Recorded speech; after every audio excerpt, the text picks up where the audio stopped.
जिसने यह ईवीएम बनाया है वो कोई डेवलप कंट्री ईवीएम पे चुनाव नहीं चाहती। तीसरी चीज, आप क्या कारण है कि वीवीपैट पर आप यदि आप रखना चाहते हैं ईवीएम को तो आप दोनों काउंटिंग कराइए, साथ साथ कराइए।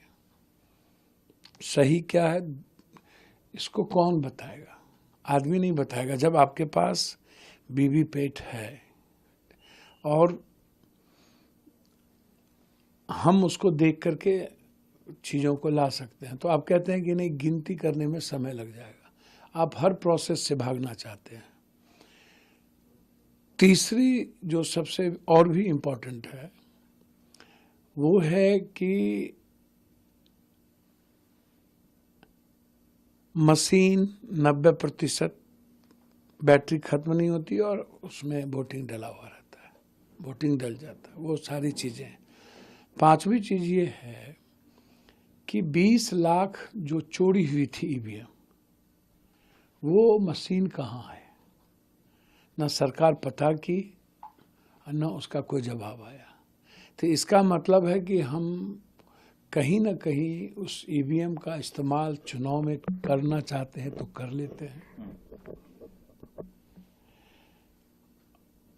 कई ऐसे प्रोसेस हैं, 100 मीटर 150-200 मीटर से हम कुछ भी कर सकते हैं ईवीएम को। हम स्ट्रांग रूम के बीच बदल सकते हैं, हम किसी को खरीद सकते हैं, लेकिन आप के लिए बैलेट पेपर जो सामने में है इम्पोर्टेंट है, सीसीटीवी फुटेज है, सब कुछ है, आप उसको देखिए। तो क्या प्रॉब्लम है बैलेट पेपर पर नहीं हो? क्यों सत्ता और चुनाव आयोग नहीं चाहती है?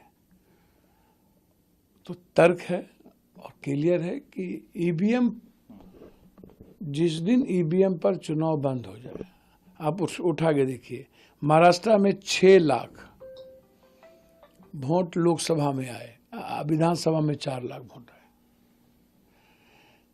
बैलेट पेपर आता है तो कांग्रेस आगे रहती है, अन्य पार्टी, क्षेत्रीय पार्टी आगे रहती है। बैलेट पेपर खत्म होते ही मशीन आता है तो ईवीएम बीजेपी आगे हो जाती है।